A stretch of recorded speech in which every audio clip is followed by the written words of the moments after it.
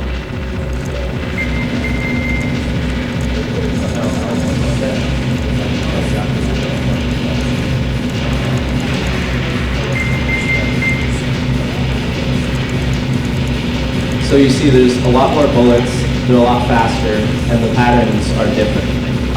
They're not very different, but they are different enough that you actually He's cleared the first boss of the second Omote loop. Let's hear for Softdrink. Let's see how far you can get.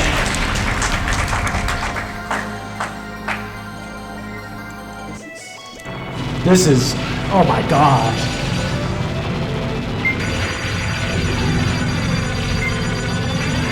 So you see the enemies are indeed firing return bullets when they die. These bullets act as the chips from the first loop. There's no chip system in the loop. It's all based on the enemy's return bullets. And in this loop, you get one chip for every bullet spawned by an enemy dying. And this makes things very difficult because the closer you are to an enemy, the less bullets they spawn. So you sort of have to put yourself in the line of fire to get more points. Oh wow. Oh my god! Whoa! He has not seen these before. Or at least in a run. Like usually. No, yeah, he has not played through this before. So whoa!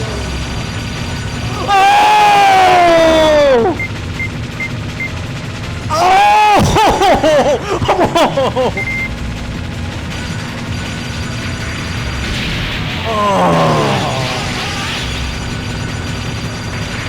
To go from like, hey, I'm gonna clear this game, and you clear it. Oh.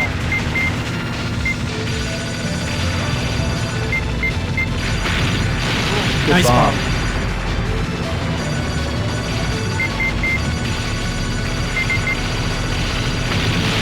Yep. Bomb. If you have the bomb, use it.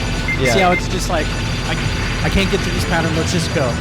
So in the first loop, if you're trying to get to the second loop, you're very encouraged to not use bombs because that's an easy way to fail the loop requirement. But in the second loop, you can use bombs all you want because it doesn't subtract anything. Like, you don't lose any points for using bombs. You guys are witnessing a very special event here. Wow. He's already at the second boss. Whoa.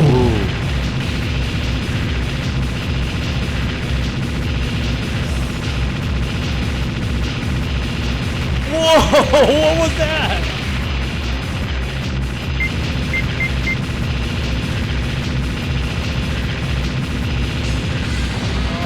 Oh, twice as many. Oh! Nice.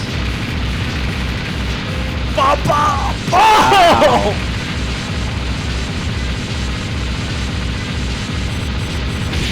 Oh!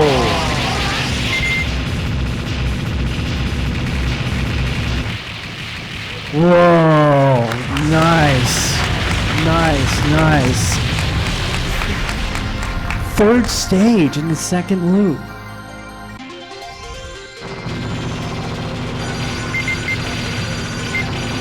Last guy, last life. Oh, good job, Toby. Let's hear it for Softdrink, Toby, Hyman. Yeah, guys, stand up over here. Yeah.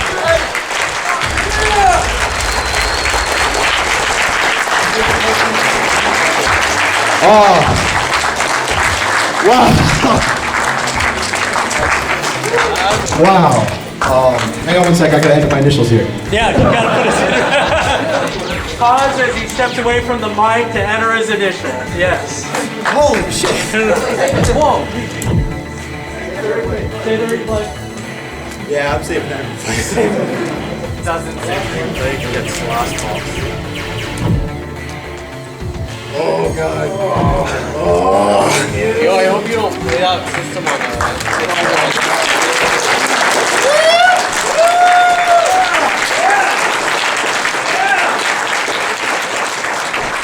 Wow. So when I said I'd never done that before, I mean I've literally never made it to that second loop before, ever. So until just now.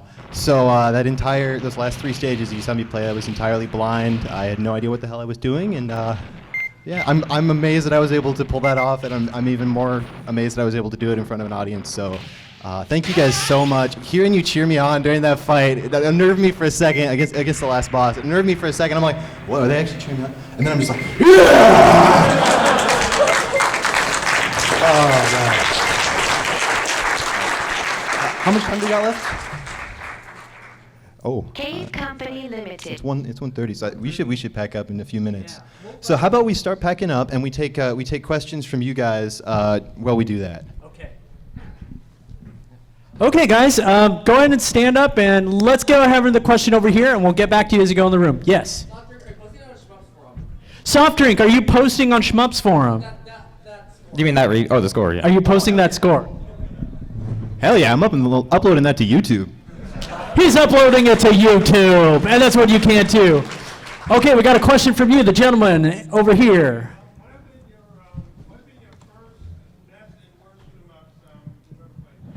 Best shoot 'em ups, worst shoot 'em ups.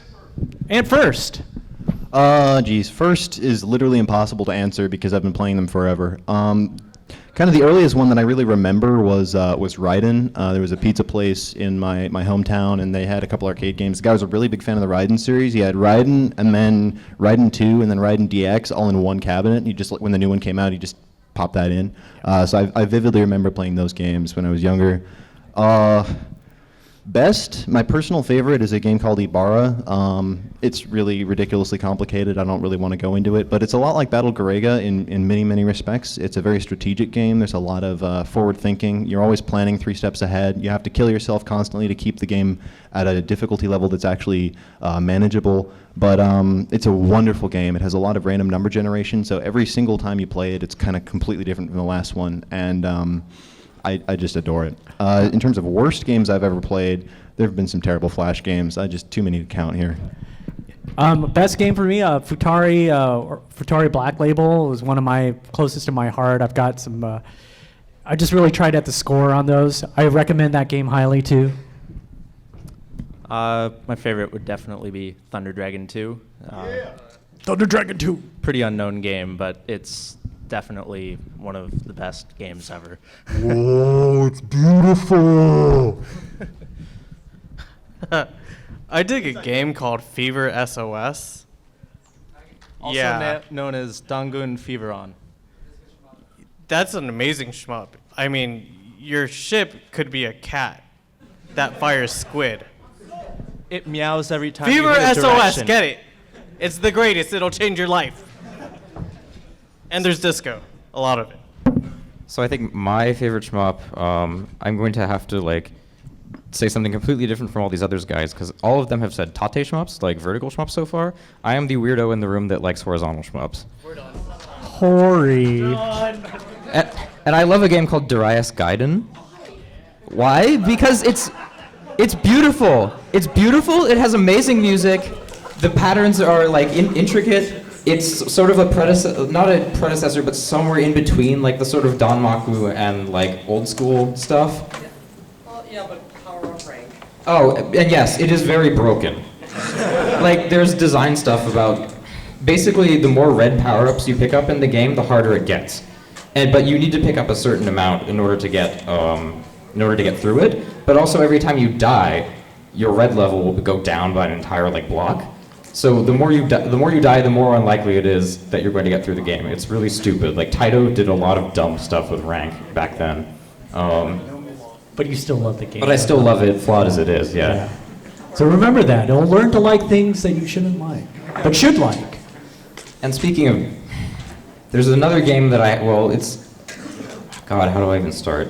There's a game called Tatsujin O by a company called Touhou Plan, same company that made Fire Shark. Fire Shark, Sky Shark. Sky Shark, which Alex liked, yeah. I like Twin Cobra or Kyokyo Tiger. So anyway, Tatsujin O means expert king, because they released a game that was called Tatsujin, which is just expert prior to that. And this game is ridiculous. It's basically like, so a typical shmup is maybe about a 25-minute run. This game has stages that are like 8 minutes each. It has 6 stages. They are grueling. They are ridiculous. You have to memorize pretty much every part of it. And because I hate myself, I love the game. Hey. So guys, I just want to reiterate, meet us in the console gaming entertainment hall. We're going to be in the back next to the autograph, but we're going to entertain more questions. That way you can get signed up on the mailing list. You get entered in the raffle for drawing for free games from Rockin' Android, courtesy of Rockin' Android, and we'll also have different games for them to play. So let's get more questions. Let's do it. How about you? Do we go to random arcades just to show off? There's not a whole lot of those left. But yes, I do. There's a really big point about the big arcade in Japan called Touhou. People go there to play to show off, but they practice at home. Yeah, So that's the big thing about arcade culture. And yes, we kind of do that just to kind of show off and kind of look. I know when I'm playing in the back, like if I'm at arcade, I look behind like, hey guys, anyone looking at me? There's a guy who goes to Hey who plays both sides, as in 1-player and 2-player, of Ikaruga himself at the same time and clears the game. And gets the world record. And gets the world record, yes. So when you get good at shmups, have friends over, play. They'll watch you, and they'll go like, God dang, you're so good. And you'll just go like, yes. Yeah, and then also, like going to an arcade, you get to learn a lot from players better than you, or you get to teach players who aren't as good as you. And it ends up being this nice collaborative effort. So get your friends into shmups. Yes. Question over here. Euro shmups. No, I do like one of the best games I played when I got back. It was called Tyrion, and it was for the Amiga. The question was, how do we like non-Japanese shmups like Raptor, and what else were you saying? Soldner X. Jamestown. Jamestown's a great. Jamestown is actually more of a Japanese style shmup made by an indie company. Yeah, and it's really good. Yeah, Jamestown is great. Get that game on Steam. It's 4-player cooperative. We like the different games, but since I'm going to speak to my experience. Since I've been into Japanese shmups, and a lot of them kind of came from Japan, and there's just so many, I've been so focused on them, and they're just so niche that I've been promoting them a lot. And it's really good to come to this anime convention and talk about these games because they are Japanese. But I am open to other games. So the reason that shmup people tend to not like Euro shmups, as they are called, there's a lot of design elements in them which tend to be basically not fun. Like, there's no other way to say it. They're just not fun. There's stuff like your ship having inertia, so you'll start moving and it's like slow to move, but then it gets fast, but then it'll start drifting when you want to stop your movement, and that's stupid because it makes precision control incredibly difficult. Another example of stuff that's not fun is having a life bar, because, well, A, it makes it difficult. Your ship has a life bar, and it makes it difficult to notice, A, when you're getting hit and taking damage, and B, also, you can just sort of like plod your way through the game, taking lots of damage, and there's no real, the games tend to not be difficult. Yeah, and having a life bar encourages poor design where you have to get hit, right? Which is like the antithesis of what you want in a shooting game. Yeah. Also, there's been some very funny examples of Europeans just not getting it, where there was a port of Darius to the Amiga. It is awful. It is so bad. First, you have a life bar. You don't have a life bar in any Darius game. There's only one song that plays throughout the entire game. And just in case you forgot what game you're playing, it says Darius in the corner the entire time. You should take a look on you. Well, you should play the original Darius. It's flawed, although it has a very interesting presentation. If you've ever played Ninja Warriors, it's in the same cabinet. It's this sit-down cabinet, 3 monitors wide. And obviously, I don't think there's any Darius cabinet in the U.S., is there? Private collection. No, that's Darius Burst. Yeah. Which is the newest Darius game. It's really good. Go play that. It's awesome. Yeah, go play that. Go to round 1 and play it. Yeah. The original Darius is the one Azusa Pointy Hills Mall. Okay. Yeah. Okay. Oh, okay.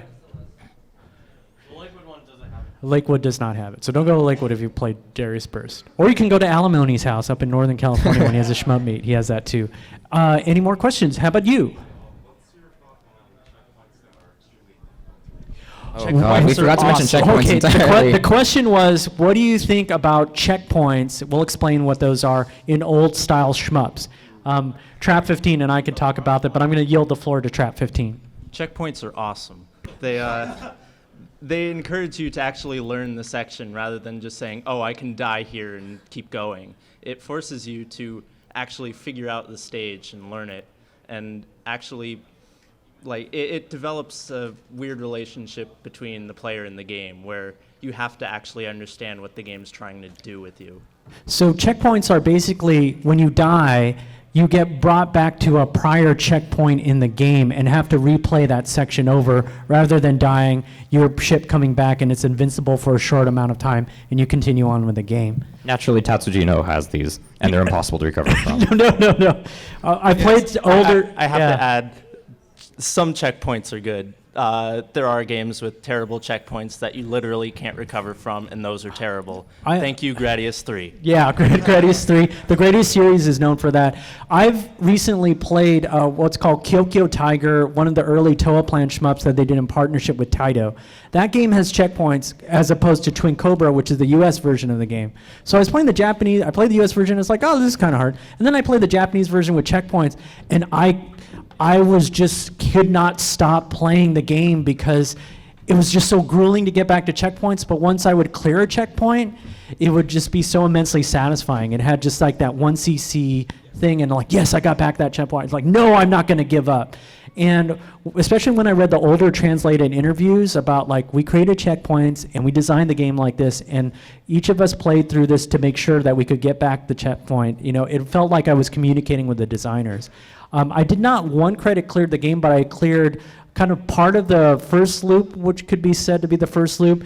And once I did that with the boss with checkpoints, I just felt like so godly. And it's been one of my experiences so close to my heart. One of the shmup experiences has been so close to my heart that I did this year. So yes, I love checkpoints. One game that's notable for checkpoints is obviously Gradius. The first one actually is designed such that every checkpoint you should be able to recover from. It may be ridiculously difficult and seem impossible, but you can do it. Any more questions? I think we have to cut short the panel because it's 1:45. But guys, come meet us at the console gaming room. We're going to be there all throughout the afternoon. Special thanks to Softdrink, Trap 15, Godlike Scrub, MDL, my wife here in the corner that endures my shmup obsession over here and came along with the convention. And also Quilon in the back dressed as Miku. Quilon, say hello to Quilon. Miku in the back. She's beautiful. And we have Chance Wen, who is filming. Great guy. We really love him to have come out, and he's going to go ahead and combine this video and pictures and put it online. Again, if you want to find out when that's at, come to the console gaming room, leave your email. You'll be entered in a raffle drawing. And again, Rockin' Android guys, we love you. Thanks for subbing up. Gustav, Ian, thanks for coming. Jody's off there. So big up to Rockin' Android. Buy their games on Steam. Suguri is out. Thanks again. We love one more thing here. Big thanks to the AV guys for bearing with us. I know we had kind of a complicated setup going on, but you guys really helped us out. So thank you. And thank all of you for watching. Thank you for seeing us. Enjoy the rest of the con.